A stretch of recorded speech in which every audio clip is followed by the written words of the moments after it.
Hello guys, welcome to my channel Learn with Shweta. This video is third part of chapter 10 Transportation and Communication.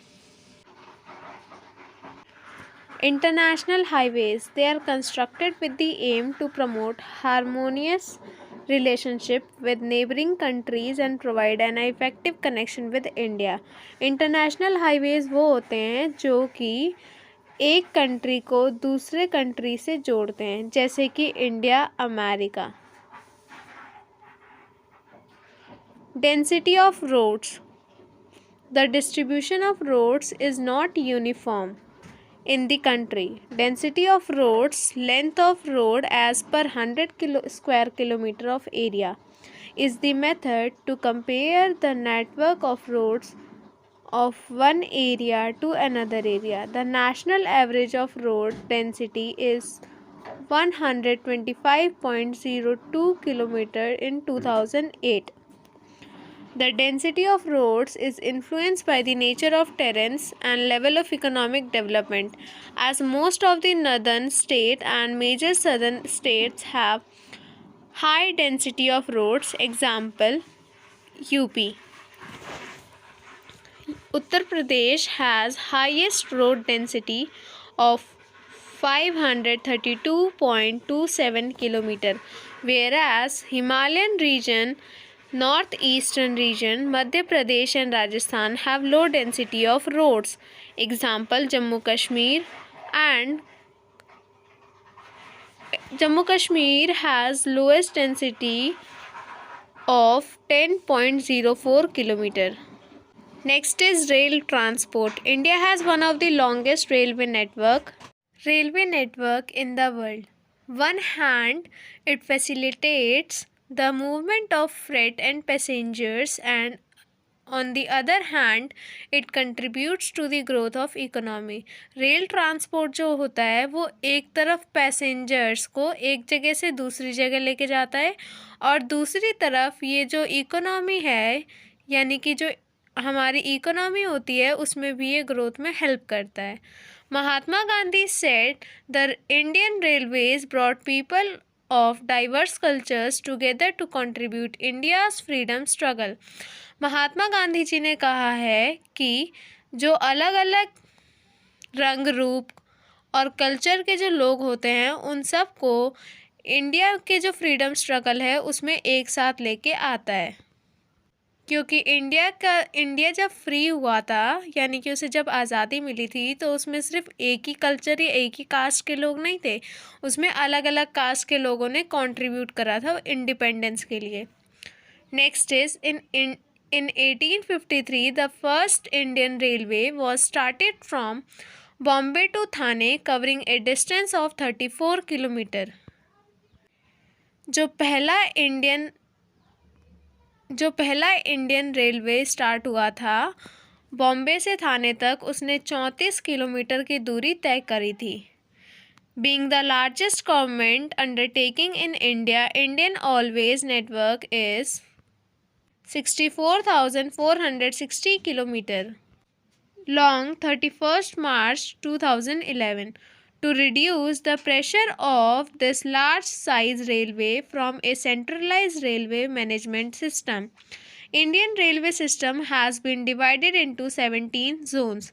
जो Indian railway system है वो 17 जोनों में बटा हुआ है. आइए उन 17 जोन्स के नाम हम देखते हैं. Railway zone headquarters, central Mumbai CST, eastern Kolkata, east central Hajipur, east coast Bhubaneswar, northern New Delhi, north central Allahabad, north eastern Gorakhpur, north eastern frontier Guwahati, north western Jaipur, southern Chennai, south central Secunderabad, south eastern Kolkata, south east central Bilaspur, south western Hubli, western Mumbai Churchgate, west central Jabalpur, metro Kolkata. Gauges in Indian Railways.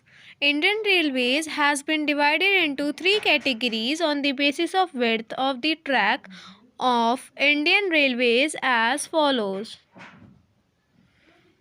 First is broad gauge. In broad gauge, the distance between rails is 1.676 kilometer. Sorry, 1.676 meter. The total length of broad gauge lines is 55,188 kilometer in 2011. Second is meter gauge. In meter gauge, the distance between the rails is 1 meter. The total length of meter gauge is 6,809 km in 2011. Narrow gauge. In narrow gauge, the distance between the rails is 0.762 meter or 0.610 meters. The total length of narrow gauge line is 2463 km in 2011. This category of railway lines is mostly found in hilly areas. Indian Railways has taken major steps to improve the performance of this means of transport like जो Indian railway है उसने जो transportation की performance है उसको improve करने के लिए कुछ कदम उठाए हैं, जैसे कि पहला, to convert the metre and narrow gauge to broad gauge, narrow gauge को ब्रॉड गेज में कन्वर्ट करने का, replacement of steam engine by diesel and electric engines which में help in keeping the environment clean.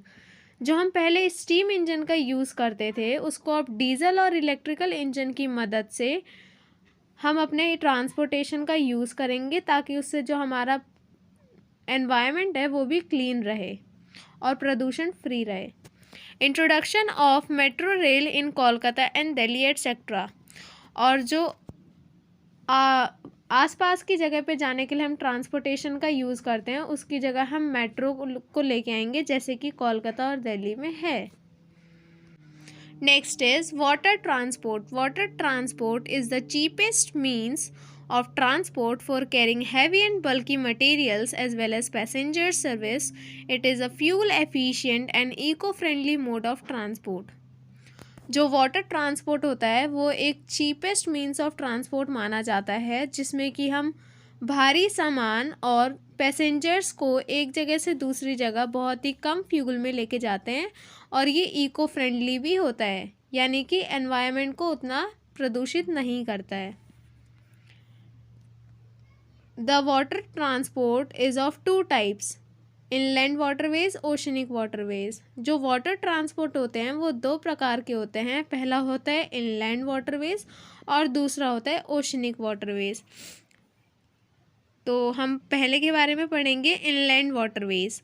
Before the introduction of railways, inland waterways was the chief mode of transport, but now it is losing the significance due to tough competition from road and railway transport. Diversion of river water for irrigation purposes made them non-navigable in large parts of their courses.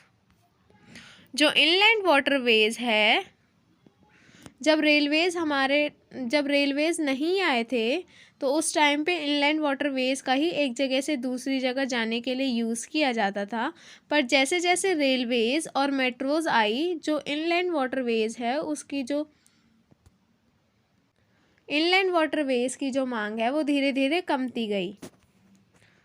एक बहुत ही tough competition आ गया railway और transportation के बीच में, और जो लोग हैं वो वाटरवेज़ इनलैंड का जो यूज़ है वो बहुत ही कम करते हैं। और वाटर का जो हमें सबको पता ही है कि वाटर का यूज़ इरिगेशन के लिए भी किया जाता है। इरिगेशन मतलब सिंचाई के लिए, ये ज़्यादातर एग्रीकल्चर में यूज़ किया जाता है, तो इसकी वजह से भी जो इसकी मांग है वो कम हो गई है।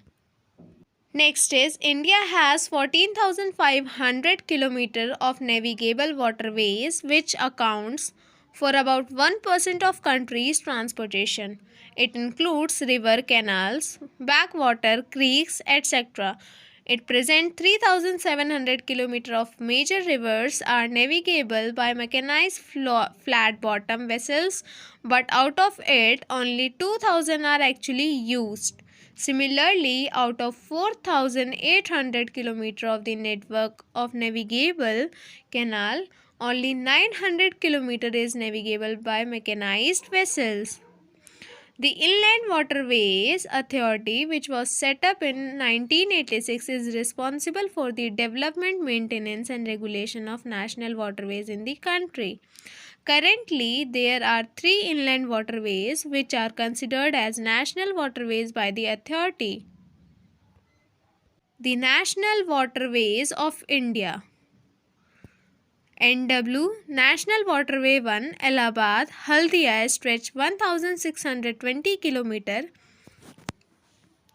It is one of the most important waterways in India, which is navigable by mechanical boats up to Patna, by ordinary boats up to Haridwar. It is divided into three parts for development purposes: Haldia Farakka 560 km, Farakka Patna 460 km, Patna Allahabad 600 km. National Waterway 2 Sadia Dubri stretch 891 km. Brahmaputra is navigable by steamers up to Dibrugarh 1384 km, which is shared by the India and Bangladesh. National Waterway 3 Kotapur Kollam stretch 205 km. It includes 168 km of West Coast Canal along with the Champakra Canal 23 km and Udyog Mandal Canal 14 km. National Waterway 4 Kakinada Puducherry 1995 km stretch of canal and Kalureli tank stretches of river Godavari and Krishna. National Waterways Talcher Dhamra 623 km stretch of river Brahmani. Thank you for watching my video. If you like this video, please like, comment and subscribe to my channel.